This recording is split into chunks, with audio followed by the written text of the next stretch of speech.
Hello dear students, welcome all. ഇന്നത്തെ നമ്മുടെ video സെഷനിൽ ഓപ്പറേഷൻസ് മാനേജ്മെൻറ്റിൻ്റെ സെക്കൻഡ് മൊഡ്യൂളിലുള്ള പ്രൊഡക്റ്റ് ഡെവലപ്മെൻറ്റ് എന്ന് പറയുന്ന ഫസ്റ്റ് പാർട്ടാണ് നമ്മൾ ഡിസ്കസ് ചെയ്യുന്നത്. പ്രൊഡക്റ്റ് ഡെവലപ്മെൻറ്റിൻ്റെ ഏരിയയിൽ നമ്മൾ പ്രധാനമായിട്ട് എന്താണ് പ്രൊഡക്റ്റ് ഡെവലപ്മെൻറ്റ്, എന്തൊക്കെയാണ് അതിൻ്റെ പ്രോസസ്സ് അല്ലെങ്കിൽ അതിൻ്റെ സ്റ്റെപ്സ് എന്തൊക്കെയാണെന്നുള്ളതാണ് നമ്മുടെ ഈ ഒരു വീഡിയോ സെഷനിൽ നമ്മൾ ഉൾപ്പെടുത്തിയിട്ടുള്ളത്. ദെൻ ഫസ്റ്റ് നമുക്കതിൻ്റെ മീനിങ് എന്താണെന്ന് നോക്കാം. പ്രൊഡക്റ്റ് ഡെവലപ്മെൻറ്റ് എന്ന് പറഞ്ഞിട്ടുണ്ടെങ്കിൽ product development, also called new product management, is a series of steps that includes the conceptualization, design, development and marketing of newly created or newly rebranded goods or services. നമ്മൾ സാധാരണ ഒരു product മാർക്കറ്റിലേക്ക് produce ചെയ്ത് നൽകുന്നതിൻ്റെ ഒരുപാട് stages ഉണ്ട്.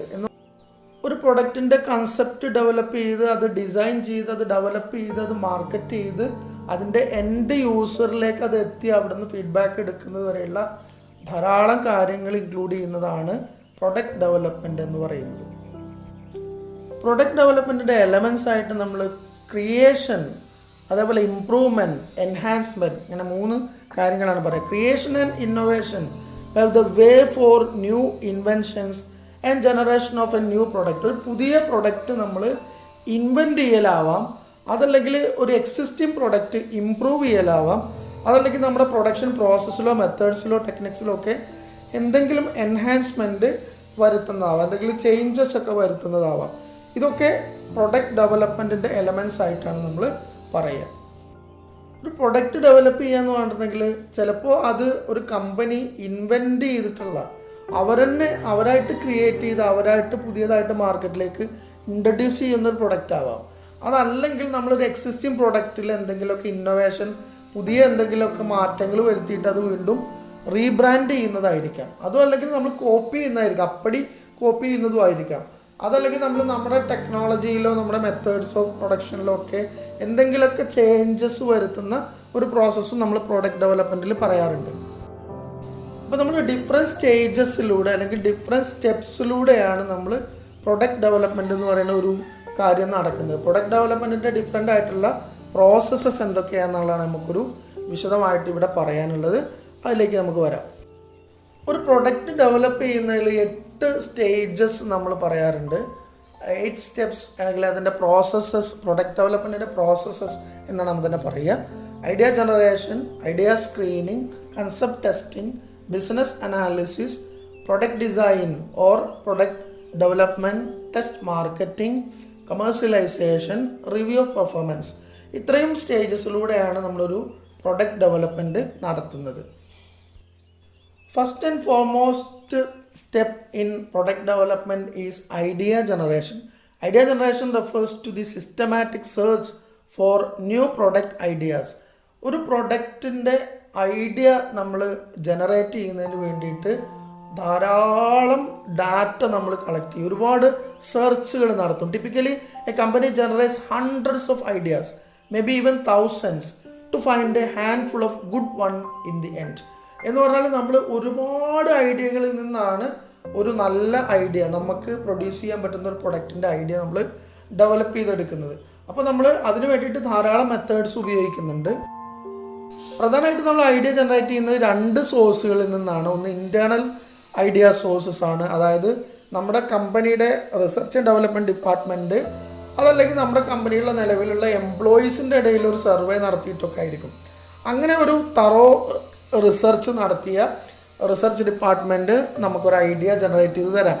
അതല്ലെങ്കിൽ external idea sources ഉണ്ട്, like നമ്മുടെ സപ്ലയേഴ്സ് ഉണ്ടായിരിക്കും, അതിൽ കോമ്പറ്റീറ്റേഴ്സ് ഉണ്ടായിരിക്കും, അല്ലെങ്കിൽ അതർ ഏറ്റവും പ്രധാനമായിട്ട് കസ്റ്റമേഴ്സ് ഉണ്ടായിരിക്കും. കസ്റ്റമേഴ്സിൻ്റെ അടുത്ത് നിന്നൊക്കെ നമുക്ക് ഒരുപാട് സർവേസ് ഒക്കെ നടത്തിയിട്ടോ അല്ലെങ്കിൽ ഒരുപാട് അവർക്കിടയിലുള്ള ഒരു പഠനമൊക്കെ നടത്തിയിട്ട് കൃത്യമായിട്ട് എന്ത് ചെയ്യാൻ പറ്റും, ഏത് പ്രൊഡക്റ്റാണ് കസ്റ്റമേഴ്സിന്, ഏത് തരത്തിലുള്ള നീഡ്സ് ആൻഡ് വാണ്ട്സ് ആണ് അവർക്കുള്ളതെന്നൊക്കെ നമുക്ക് ഡയറക്റ്റായിട്ട് നോക്കാൻ പറ്റും. അങ്ങനെ നോക്കുമ്പോൾ നമുക്ക് ഓട്ടോമാറ്റിക്കലി കുറേ ഐഡിയാസ്, പ്രൊഡക്റ്റ് ഐഡിയാസ് കിട്ടും. ആ പ്രൊഡക്റ്റ് ഐഡിയാസ് ജനറേറ്റ് ചെയ്യുക എന്നുള്ളതാണ് ഇതിലെ ഫസ്റ്റ് സ്റ്റേജ് എന്ന് പറയുന്നത്. സെക്കൻഡ് സ്റ്റേജ് എന്ന് പറയുന്നത് ഐഡിയ സ്ക്രീനിങ് ആണ്. നമുക്കറിയാം, ഇപ്പോൾ നമ്മൾ നേരത്തെ പറഞ്ഞ ഐഡിയ ജനറേഷൻ എന്ന് പറഞ്ഞാൽ തൗസൻഡ്സ് ഓഫ് ഐഡിയാസ് ആണ്, ഒരുപാട് ഐഡിയാസ് ആണ് നമ്മൾ ജനറേറ്റ് ചെയ്യുന്നത്. Idea screening means filtering the ideas to pick out good ones. ഏറ്റവും നല്ല ഒരു ഐഡിയ നമുക്ക് ഈ തൗസൻഡ്സ് ഓഫ് ഐഡിയയിൽ നിന്ന് ഫിൽട്ടർ ചെയ്തെടുക്കുക എന്നുള്ളതാണ് ഐഡിയ സ്ക്രീനിങ് എന്ന് പറയുന്നത്. In other words, all ideas generated are screened to spot good ones and drop poor ones and as soon as possible. While the purpose of idea generation was to create a large number of ideas, the purpose of the screening stages is to reduce that number. എന്ന് പറഞ്ഞാൽ ഒരു idea generation സ്റ്റേജിൽ നമ്മൾ ധാരാളമായിട്ട് എല്ലാ പോസിബിളായിട്ടുള്ള ഐഡിയകളും നമ്മൾ generate ചെയ്യും. അതിൽ ആ ജനറേറ്റ് ചെയ്ത ഐഡിയയിൽ നിന്ന് സ്ക്രീൻ ചെയ്ത് ബെസ്റ്റ് വൺ സ്പോട്ട് ഔട്ട് ചെയ്യുക എന്ന് പറയുന്നതാണ് ഐഡിയ സ്ക്രീനിങ് എന്ന് പറഞ്ഞ സ്റ്റേജിൽ നടക്കുക. അപ്പോൾ നമ്മൾ ഡിഫറെൻറ്റ് സോഴ്സസിൽ നിന്ന് കളക്ട് ചെയ്തിട്ടുള്ള തൗസൻഡ്സ് ഓഫ് ഐഡിയാസിൽ നിന്ന് ഏതെങ്കിലും ഏറ്റവും ആപ്റ്റ് ആയിട്ടുള്ള ചില ഐഡിയാസാണ് നമ്മൾ ഫിൽട്ടർ ചെയ്തിട്ട് നമ്മുടെ ഒരു പ്രൊഡക്റ്റ് ഡെവലപ്മെൻറ്റിന് വേണ്ടിയിട്ട് നമ്മൾ യൂസ് ചെയ്യുന്നത്. അതാണ് നമ്മൾ സ്ക്രീനിങ് സ്റ്റേജിൽ ചെയ്യുന്നതെന്ന് അർത്ഥം. ദെൻ തേർഡ് സ്റ്റേജ് എന്ന് പറയുന്നത് കോൺസെപ്റ്റ് ടെസ്റ്റിംഗ് ആണ്. കോൺസെപ്റ്റ് ടെസ്റ്റിംഗ് സ്റ്റേജസിൽ നമ്മൾ product idea is revealed to a group of consumers. നമ്മൾ നേരത്തെ സ്ക്രീനിങ്ങിൽ നമ്മൾ ഫിൽട്ടർ ചെയ്തെടുത്തിട്ടുള്ള ഐഡിയാസ് നമ്മൾ ടെസ്റ്റിന് വേണ്ടിയിട്ട് ഒരു ഗ്രൂപ്പ് ഓഫ് കൺസ്യൂമേഴ്സിൻ്റെ സെലക്ട് ചെയ്തിട്ടുള്ള കുറച്ച് കൺസ്യൂമേഴ്സിൻ്റെ അടുത്ത് അത് റിവീൽ ചെയ്യും. And they are asked to share their response over it. ആ ഒരു ഇതിനെക്കുറിച്ചിട്ടുള്ള അവരുടെ റെസ്പോൺസ് അവരുടെ അടുത്ത് ചോദിക്കും. If the majority is in favour of the product then further steps are to be taken. എന്ന് പറഞ്ഞാൽ നമ്മൾ കൺസ്യൂമേഴ്സിൻ്റെ ഇടയിൽ ഇതൊന്ന് റിവീൽ ചെയ്ത് കഴിഞ്ഞ് അവരുടെ അടുത്ത് എൻ്റെ റെസ്പോൺസ് കിട്ടിക്കഴിഞ്ഞാൽ ആ റെസ്പോൺസിൽ മെജോറിറ്റി കൺസ്യൂമേഴ്സും അതിനോട് ഫേവർ ആയിട്ടുള്ള നല്ലൊരു പോസിറ്റീവായിട്ടുള്ള റെസ്പോൺസാണ് കിട്ടുന്നതെന്നുണ്ടെങ്കിൽ നമ്മൾ നെക്സ്റ്റ് സ്റ്റേജസിലേക്ക് ബാക്കിയുള്ള പ്രൊഡക്റ്റ് ഡെവലപ്മെൻറ്റിൻ്റെ നെക്സ്റ്റ് സ്റ്റേജിലേക്ക് നമ്മൾ എൻ്റർ ചെയ്യും. അപ്പോൾ നമ്മൾ കോൺസെപ്റ്റ് ടെസ്റ്റിംഗ് നടത്തി കഴിഞ്ഞ് കഴിഞ്ഞാൽ നമുക്ക് പിന്നെ നെക്സ്റ്റ് സ്റ്റേജ് എന്ന് പറയുന്നത് ബിസിനസ് അനാലിസിസ് ആണ്. In this step the organisation decides whether the product is financially viable for it or not. നമ്മുടെ ഈ പ്രൊഡക്റ്റ് നമ്മൾ ചൂസ് ചെയ്തിട്ടുള്ള ടെസ്റ്റ് നടത്തി പോസിറ്റീവ് ഫീഡ്ബാക്ക് കിട്ടിയ ഈ പ്രൊഡക്റ്റ് ഫിനാൻഷ്യലി വയബിൾ ആണോ എന്ന് പറഞ്ഞാൽ നമുക്കതിന് ആപ്റ്റായിട്ടുള്ള ഡിമാൻഡ് ഉണ്ടാവുമോ, നല്ല കോമ്പറ്റീറ്റീവ്നെസ് ഉണ്ടാവുമോ, പ്രോഫിറ്റബിലിറ്റി ഉണ്ടാവുമോ, എക്സ്പെക്റ്റഡ് സെയിൽസ് എത്രയായിരിക്കും, ഓവർ ഹെഡ്സ് അതിൻ്റെ എക്സ്പെൻസസ് എത്രയായിരിക്കും വരിക, ഇങ്ങനെയുള്ള കാര്യങ്ങളെല്ലാം നമ്മൾ അനലൈസ് ചെയ്യും.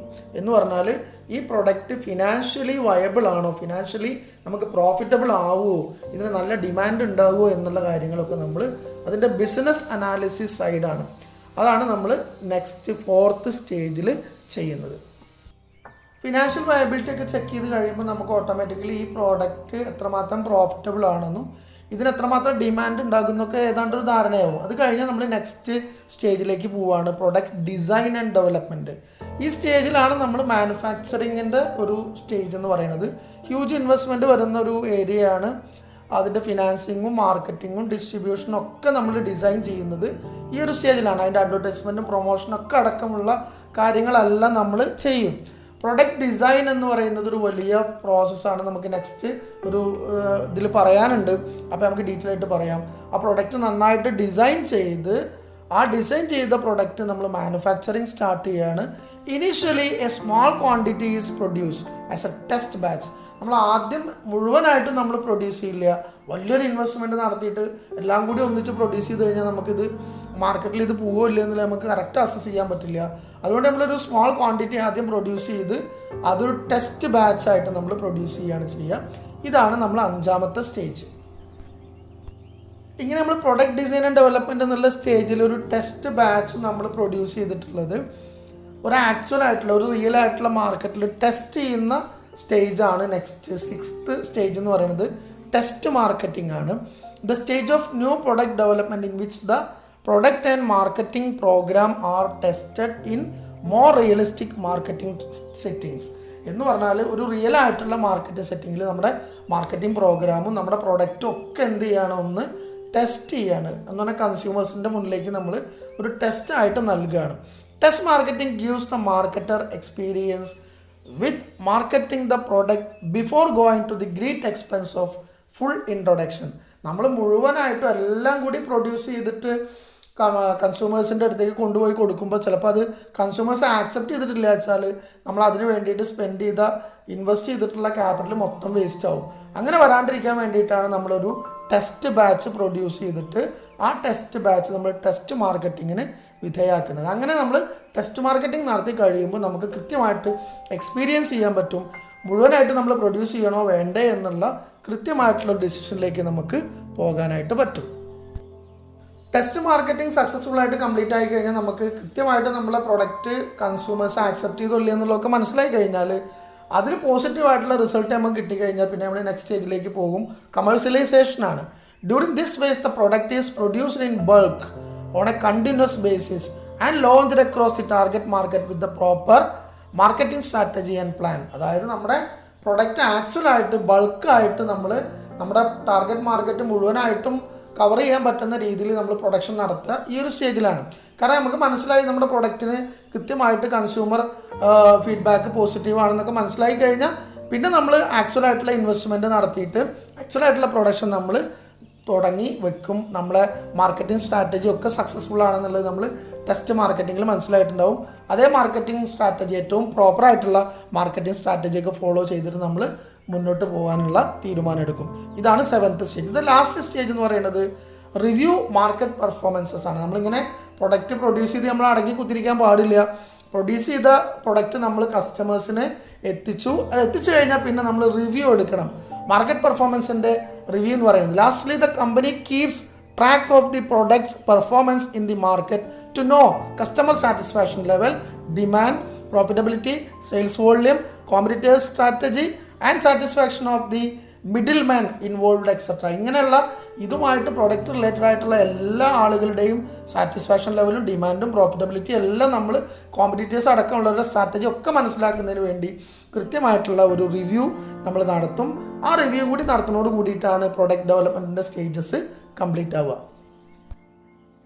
അപ്പോൾ നിങ്ങൾക്ക് പ്രൊഡക്റ്റ് ഡെവലപ്മെൻറ്റിൻ്റെ സ്റ്റേജസ് ക്ലിയർ ആയിട്ട് മനസ്സിലായിട്ടുണ്ടാവും. നമ്മൾ തൗസൻഡ്സ് ഓഫ് ഐഡിയാസ് ജനറേറ്റ് ചെയ്ത് അതിൽ നിന്ന് നമ്മളൊരു ഐഡിയ സ്ക്രീനിങ് നടത്തി ആപ്റ്റായിട്ടുള്ള ഒരു ഐഡിയ സെലക്ട് ചെയ്ത് ആ ഒരു സെലക്ട് ചെയ്ത ഐഡിയ കോൺസെപ്റ്റ് ടെസ്റ്റിംഗ് നടത്തി അതിൻ്റെ business analysis financial viability check ചെയ്ത് ഒരു ടെസ്റ്റ് പ്രൊഡക്റ്റ് ഡിസൈൻ നമ്മൾ അല്ലെങ്കിൽ ഒരു പ്രൊഡക്ഷൻ നടത്തി മാനുഫാക്ചറിങ് നടത്തിയിട്ട് അത് ടെസ്റ്റ് മാർക്കറ്റിംഗ് നടത്തുന്നു.